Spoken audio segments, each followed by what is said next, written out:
Mimi hapa nina swali kwa kiongozi namba 1 Afrika wa vilabu, Engineer Hersi Said.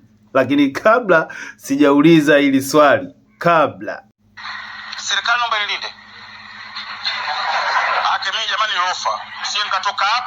Watu ni wengi sana ndani ya Mugisha Talksport. Fanya hivi, like video zetu, share video zetu, lakini kama bado haujatufollow, bonyeza alama nyekundu ya kujumlisha hapo, utakuwa mmoja kati ya wanafamilia pendwa kabisa wa Mugisha Talksport. Lakini pia unaweza kubonyeza subscribe ama neno follow kwenye channel zetu zote. Kuwasikiliza wana Yanga kuhusiana na Engineer Hersi Said, ni mtu ambaye anajua mpira, ni mtu ambaye anaipenda Yanga, ni mtu ambaye anaweza kufanya chochote ili kuisaidia Yanga kushinda. Na kuna baadhi ya videos ambazo tushaimuona huko nyuma na pictures ambazo zinamuonyesha akiwa kama Yanga lia kitambo.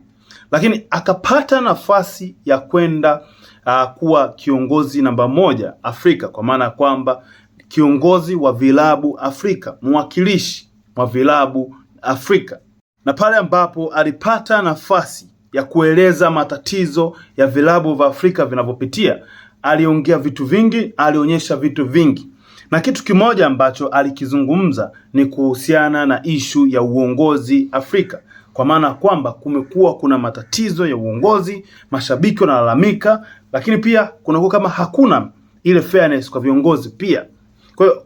Kwa kufanya hivyo, Engineer Hersi alipata nafasi ya kutumia clip ya Simba na Mangungu wakati wanasumbuana wakiwa pale kwenye kikao cha Simba annual meeting.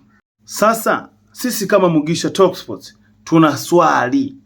Ukipata nafasi ile stand ile sehemu ile utaenda kuwaonyesha haya? Swali ni kwamba utaenda kuwaonyesha viongozi wa FIFA kwamba Tanzania pia ama Afrika, vilabu vya Afrika vina changamoto ya imani za kishirikina?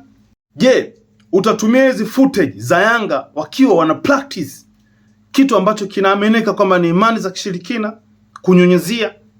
Je, kwa kutumia platform ile utaenda kusimama na kuonyesha hivi vitu? Sababu ndivyo vinavurudisha nyuma mpira wa Tanzania, Afrika na dunia kiujumla.